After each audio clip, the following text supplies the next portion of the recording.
तो सबको बुलाया, बुला करके हाथ जोड़ा। जब पांच मत ला गई नी का, हे मेरे पंचों, यदि आप लोगों को मेरी राय जचती हो तो आप मुझे अनुमति दे दें। क्या करना चाहते हैं? क्या कर रहा हूं? हरसी राम की का, मैं राम को उत्तराधिकारी बनाना चाहता हूं।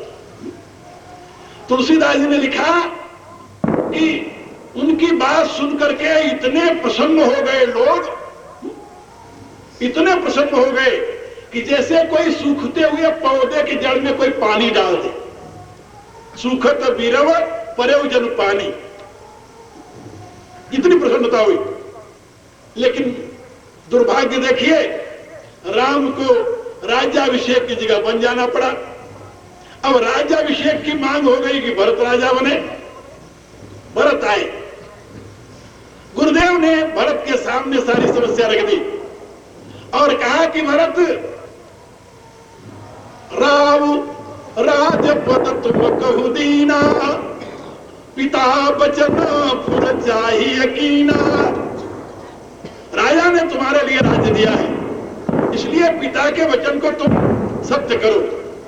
तजे राम यही वचन नहीं लागी। तुम्हारे पिता अपने वचन की रक्षा के लिए प्राण त्याग दिया, लेकिन वचन नहीं छोड़े। राम को वन भेज दिया, लेकिन अपने वचन को नहीं मोड़ा। इसलिए तुम पिता के वचन को सत्य करो।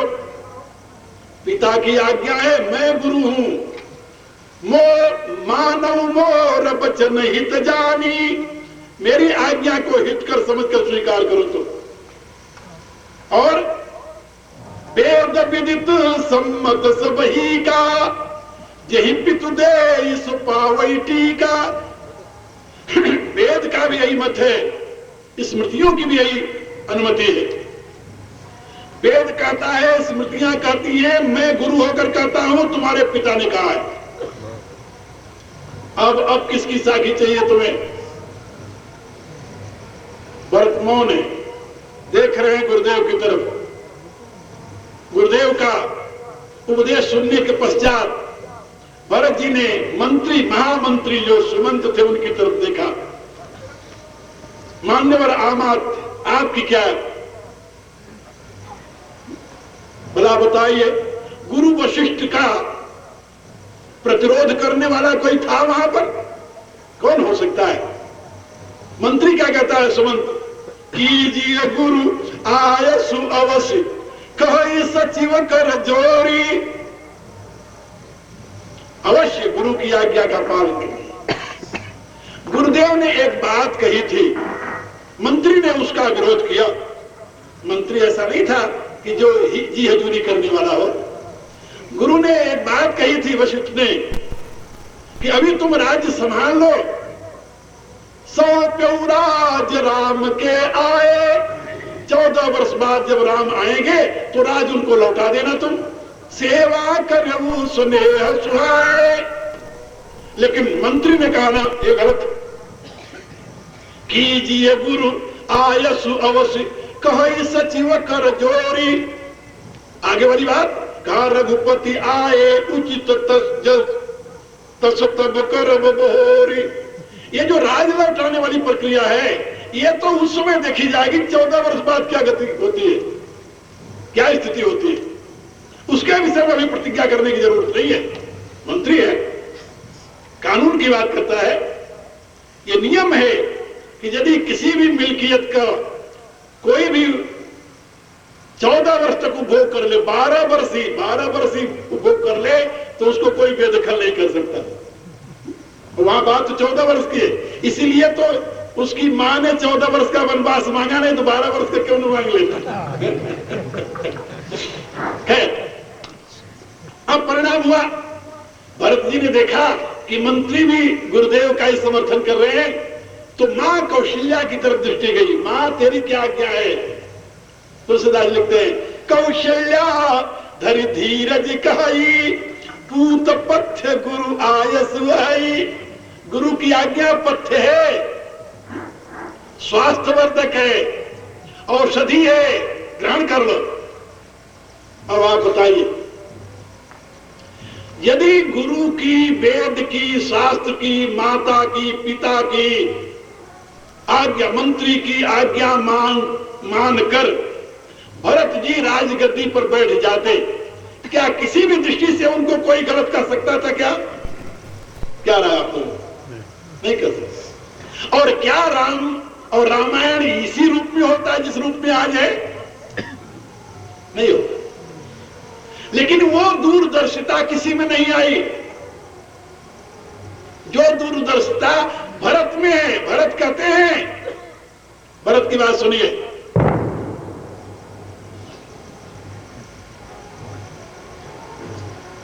गुरुवर आप हमें वही शिक्षा दे रहे हो, तुम सब देव मोहि सिख सोई, जो आचरत मोरहित होई। आप मुझे वही शिक्षा दे रहे हो जिसके आचरण करने से मेरा अहित नहीं, मेरा हित होगा। लेकिन मैं पुण्य समुझी दीख मन माही, लेकिन मेरे पास भी बुद्धि भगवान ने दी है, मैं अपनी बुद्धि का प्रयोग किया और मैंने यह निश्चय कर लिया, देख लिया कि आपके दृष्टि से जिसमें मेरा हित होना है उसमें मेरा हित नहीं है।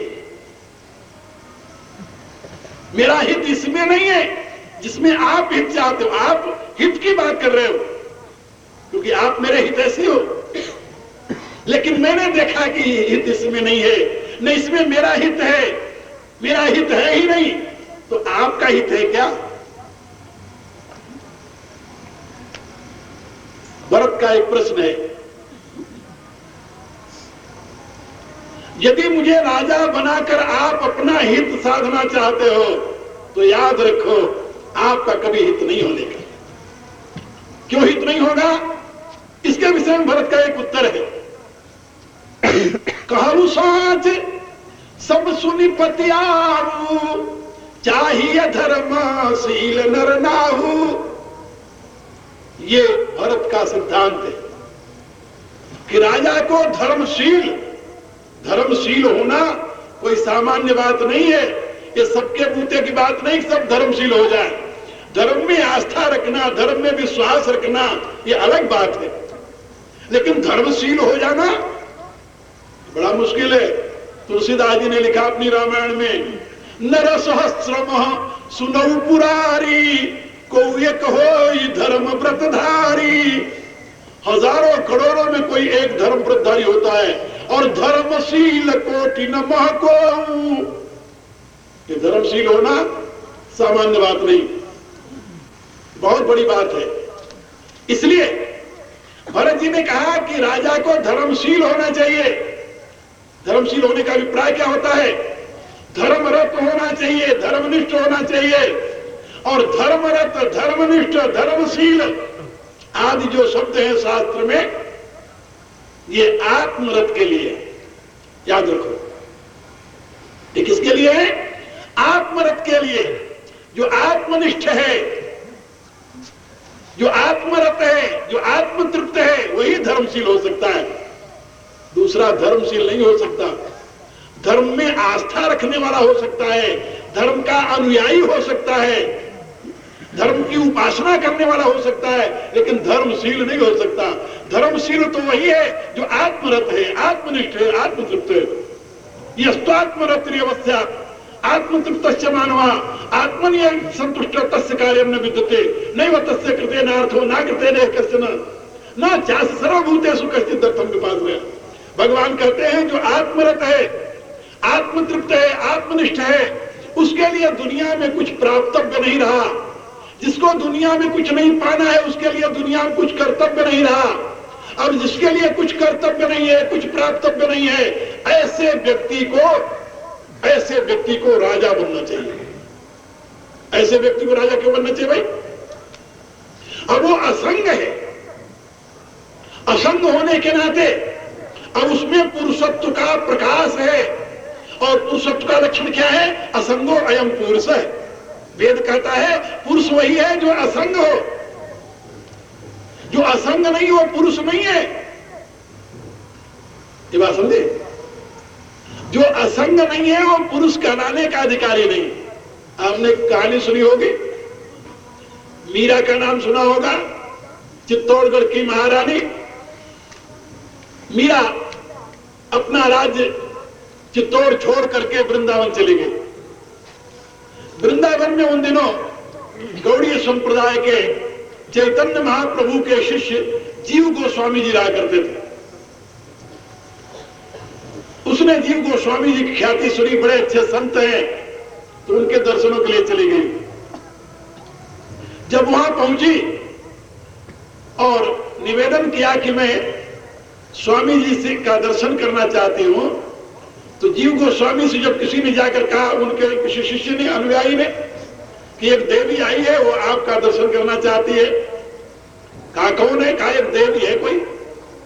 तो उन्होंने अपने शिष्य कहा कि जाकर कह दो कि मैं किसी स्त्री का शक्ल नहीं देखता, स्त्री से नहीं मिलता। वो शिष्य ने आकर के कहा, मीरा खड़ी हुई थी, कि वो कह रहे कि वो किसी स्त्री से नहीं मिलते, स्त्री का मुंह नहीं देखते। मीरा चौंक कर बोली कि मैंने तो सुना था कि ब्रज में केवल एक पुरुष है, या दूसरा पुरुष कहां से आ गया? यदि ये कोई दूसरा पुरुष है तो मैं तो इसको दूर से भी देखना नहीं चाहती, मैं किसी पुरुष को देखना नहीं चाहती। और ये भी उसने जोर से ही कहा। और ये सब जब उनके कान में पड़ा तो जीव गोस्वामी जी अपनी कुटिया से दौड़ते हुए बाहर आए, मीरा के पांव में गिर गए, देवी क्षमा करना, गलती हो गई, मुझे भ्रांति हो गई थी। जीव गोस्वामी जी ने क्षमा मांगी, कहा मुझे भ्रांति हो गई थी कि मैं भी पुरुष हूं। यथार्थ इस ब्रज में तो एक ही पुरुष रहता है, ब्रज माने सृष्टि में। ब्रज शब्द का अर्थ होता है गच्छति थी, जो चलने फिरने वाला है, ब्रजंती जो गतिशील है, वो सारी सृष्टि का नाम है ब्रज। ब्रज माने केवल उतना स्थान नहीं वृंदावन का, ब्रज माने सारी सृष्टि। और मीरा ने इसी भाव से कहा था कि सारी सृष्टि में पुरुष एक है, बाकी सब प्रकृति है, सारा वैभव तो प्रकृति का ही है, पुरुष तो एक ही है, जिसको आप परमात्मा कहें, ब्रह्म कहें, परमेश्वर कहें, पुरुषोत्तम कहें, कृष्ण कहें, राम कहें, कोई भी नाम ले लें, पुरुष तो एक ही है। तो मैं आप लोगों से बता रहा था कि जो आत्मरत हो गया, आत्मनिष्ठ हो गया, अब वो पुरुष हो गया, और पुरुषत्व को प्राप्त होने के नाते अब वो असंग है। असंग माने दुनिया का कोई वैभव उसे अपनी तरफ खींच नहीं सकता। राम पुरुष है। राम को जब समाचार मिला कि पिता आपको राजगद्दी देंगे तो फूले नहीं, और जब पता चला कि पिता ने आपको वन भेज दिया तो रोए नहीं, प्रसन्न रहे। तुलसीदास जी क्या लिखते हैं? प्रसन्नता या निगताभिषेकता स्थान ममले वनवास दुखत मुखाम्बुज श्री रघुनंदन में सदा सावंजल मंगल प्रदान। राज्य का समाचार सुनकर प्रसन्नता नहीं, वन की बात सुनकर के गम नहीं। तुलसीदास जी ने तो यहां तक लिखा कि भगवान को जब ये पता चला कि उनको राज्य मिलेगा तो बल्कि उनका मन कुम्हिला गया। प्रसन्नता की बात तो लग रही, भगवान चिंता में पड़ गए, ये क्या हुआ, हमें राज्य मिलेगा? नहीं, ये उचित नहीं है, विमल वंश या अनुचित है को। फिर सवेरा हुआ, भगवान के मुखारबिंद पर कोई प्रसन्नता नहीं थी। महाराज दशरथ को भवन में व्याकुल पड़े हुए थे। सुमंत से लोगों ने कहा कि जाकर जगाओ, राजा बहुत दिन चढ़ाया, जगे नहीं, बात क्या है? सुमंत जगाने गए, देखा तो राजा वहां पड़े हुए थे। कैकेयी ने देखा तो उसने कहा क्या बात है? कहा राजा को जगाने आया हूं, मंगल मुहूर्त बीता जा रहा है। कहा जाकर राम को बुला कर ले आओ। कहा हुआ क्या? कहा कुछ नहीं पता है, राम राम रट भोर के कहे न मरम महीस। राजा अपने अंतर की बात बताते नहीं तो रामे राम करके पड़े हुए हैं, राम को बुला लाओ। उसने सोचा कि यदि मैं बता देती हूं तो मंत्री को अधिकार है, ये महावाक्य है, इसको अधिकार है, राम को गद्दी वही दे देगा, हमारी सारी योजना फेल हो जाएगी। वो भी कुशल थी, राजनीतिज्ञ थी। उसने कहा कि राम को बुलाओ। जब सुमंत जी गए राम को बुलाने तो तुलसीदास जी ने क्या कहा? तुलसीदास जी ने वहां उपमा दी कि सुमंत जी जाकर के भगवान राम से कहे कि आपको पिताजी बुला रहे हैं। उपमा का क्या जी? समाधान करिसो सबही का, गयऊ जहां दिनकर कुल टीका। उपमा दी कि भगवान राम दिनकर कुल के टीका है।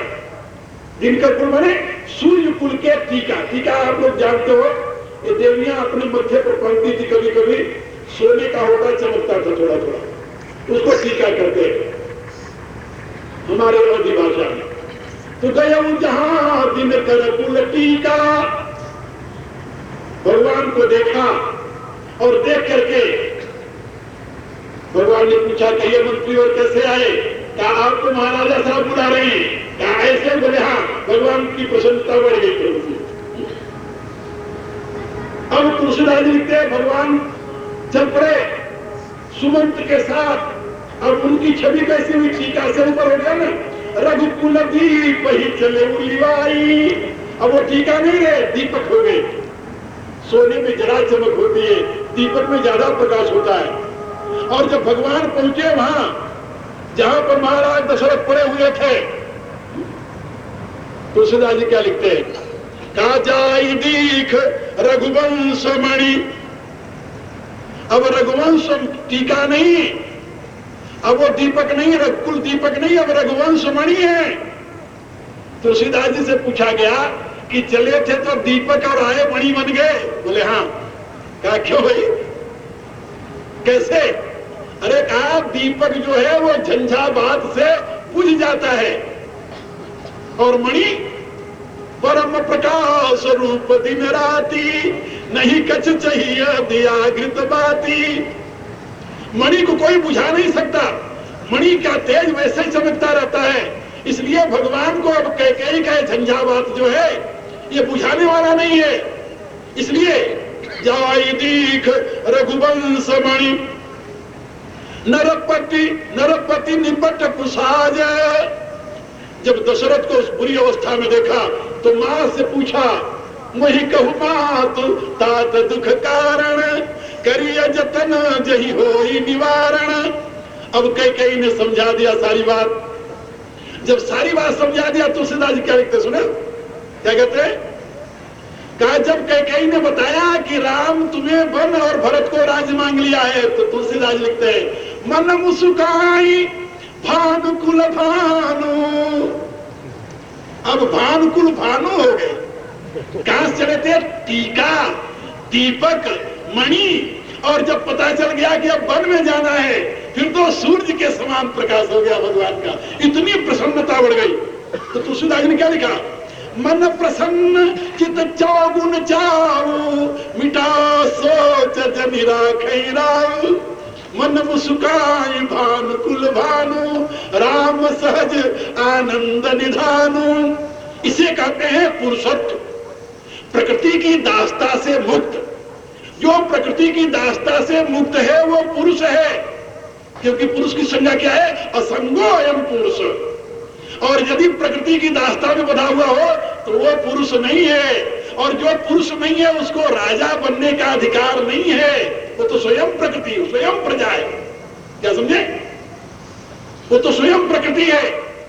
प्रकृति पर शासन नहीं करती, प्रकृति पर शासन पुरुष करता है। इसलिए मैं आपको उस बता रहा था कि जो स्वतंत्र नहीं है, जो स्वतंत्र नहीं है, जो स्वराज्य को उपलब्ध नहीं किया, उसके द्वारा सुराज की कल्पना करना, ये तो वैसे ही है जैसे अंधे के द्वारा सुपथ प्रदर्शित करने की कल्पना हो। जैसे अंधा कभी किसी को सुंदर पथ नहीं दिखा सकता, ऐसे प्रकृति का गुलाम कभी किसी को सुराज्य नहीं दे सकता। सुराज्य माने सुष्ठु राज्य, सुंदर राज्य।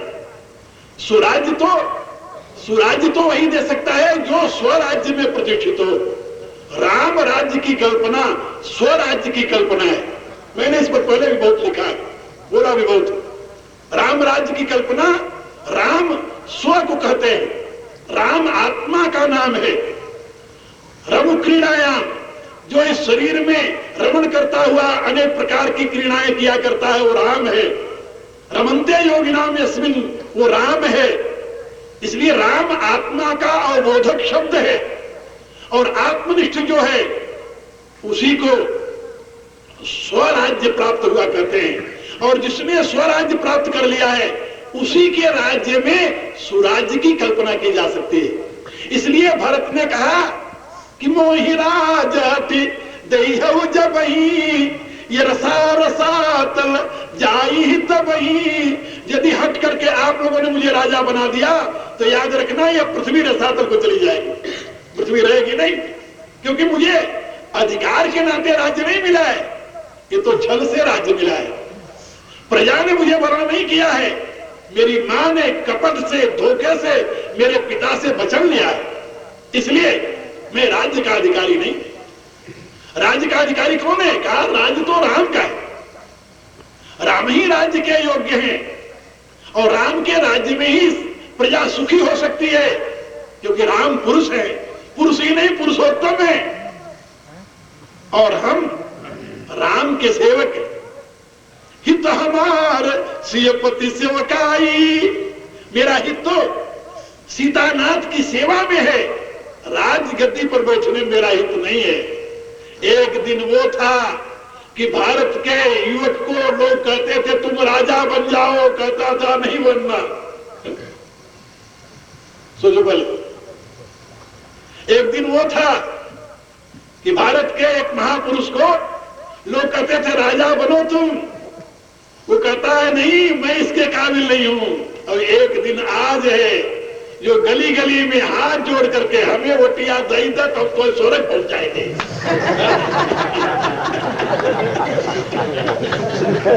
कहा है ना देश का दुर्भाग्य, क्या कहोगे? इसे देश का दुर्भाग्य न कहा जाए और क्या कहा जाए। ये जो तंत्र है, इसलिए मैं आप लोगों से निवेदन कर रहा था कि स्वराज्य की साधना सभी को करनी चाहिए। एक दिन एक सज्जन आए, कहने लगे जैसा राजा वैसा प्रजा करना। ये राजतंत्र की बात है। प्रजातंत्र में यथा प्रजा तथा राजा। अरे चार मूर्ख एक विद्वान को चुनकर भेजेंगे, मूर्ख को चुनकर भेजेंगे, उनकी हम यहां कौन मिलाएगा? सोचो पहले। इसलिए यथा प्रजा तथा राजा, इस नियम के अनुसार। और यह नहीं कि अब की बात है, हमेशा यही नियम रहा है, यथा प्रजा तथा राजा रही। जब प्रजा वो पौरुषहीन हो, विवेकहीन हो, सामर्थ्यहीन हो, उस समय राजा उसको वैसे मिलता है। आप सोचिए, भारत में एक चक्र चला और चक्र का परिणाम यह हुआ कि पूरी भारत की आबादी का,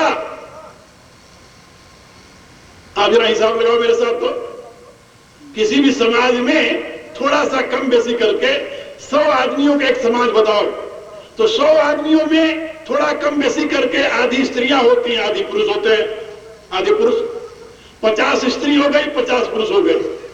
अब 50 स्त्रियों के लिए कह दिया गया कि तुम्हारा तो पढ़ने का अधिकार है नहीं, तुम तो वैसे जन्मजात मूर्ख हो, अब मूर्ख ही रहो। उनको अलग कर दिया, विद्या का अधिकार खत्म हो गया, बुद्धि विवेक कहां से आएगी? अब रह गए 50।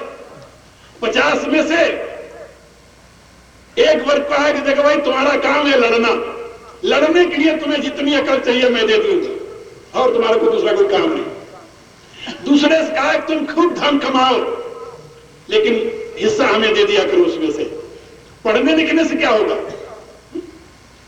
तुम्हें पढ़ने की जरूरत नहीं, तुम उतने पढ़ो जितने से अपनी बही खाता संभाल सको, या तुम उतने पढ़ो जितने से तुम अपने खेती बाड़ी कर सको। वो तो गया। तीसरे वर्ष का तुम्हें तो अधिकार है नहीं पढ़ने का। 50 में 4 भाग कीजिए, 50 तो पूरे पूरे साफ हो गए। अब 50 में 4 भाग कीजिए, कितना आएगा? 12.5। अब 12.5% को अधिकार मिला कि हम पढ़ सकते हैं, और बाकी 88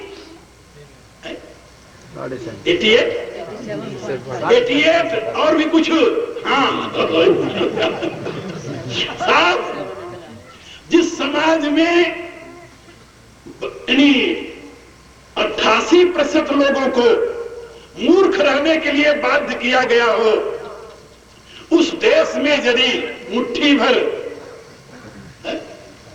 तुर्क, मुट्ठी भर अंग्रेज आकर के सदियों तक राज्य किए, इसमें आश्चर्य क्या है? सोचो पहले, ये किसकी देन थी? हमारी अपनी। वो दुर्भाग्य किसने गढ़ा था? हमने। शुक्राचार्य जी ने अपने शुक्र नीति में कहा है कि किसी भी जाति को यदि तुम अपने अनुचर बनाना चाहते हो तो पहले उसे बुद्धिहीन बना दो। जहां विद्या का अभाव होगा, बुद्धि का अभाव होगा, शिक्षा का अभाव होगा, वहां पर निर्बलता आएगी, वहां पर निर्धनता आएगी। तो निर्धनता, निर्बलता ये दासता के मूल रूप है।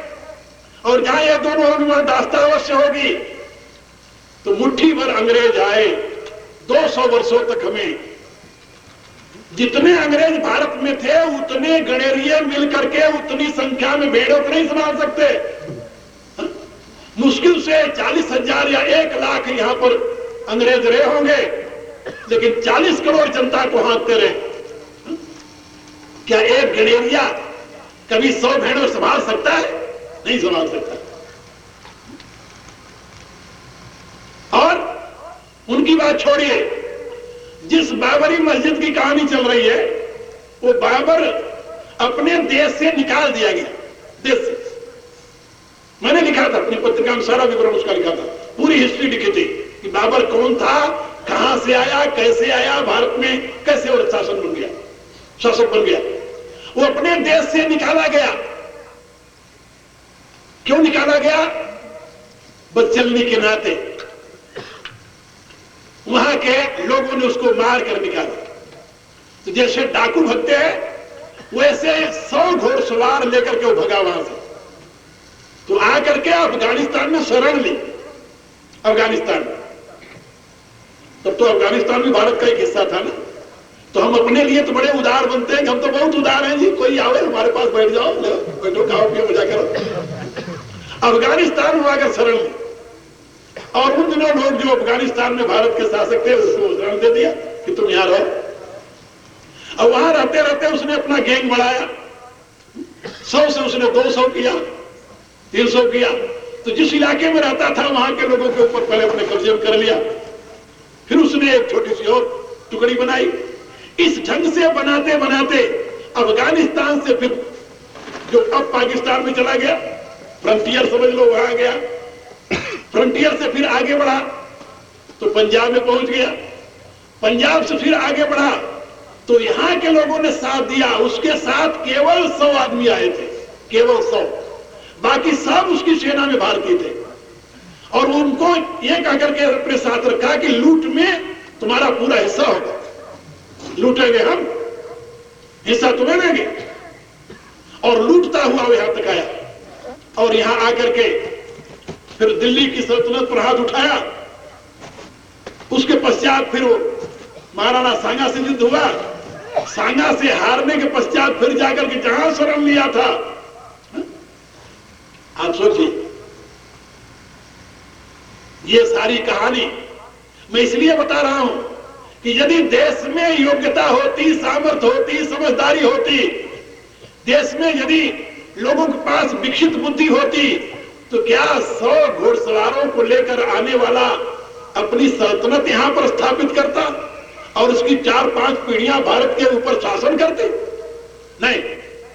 लेकिन नहीं, दुर्भाग्य यह है कि हमारे यहां शिक्षा का अधिकार खत्म कर दिया गया। पता नहीं दुर्भाग्य से हमने वेद के तो ढूंढे, वेद में हमें कहीं मिला नहीं, वेद में हमें कहीं यह शब्द नहीं मिला है। किसी सूत्र ग्रंथ में कहीं किसी ने एक सूत्र लिखकर डाला होगा, अभी वो सूत्र ग्रंथ मुझे मिला नहीं पढ़ने को। उसमें एक सूत्र लिख दिया, स्त्री शूद्रो न धीयता।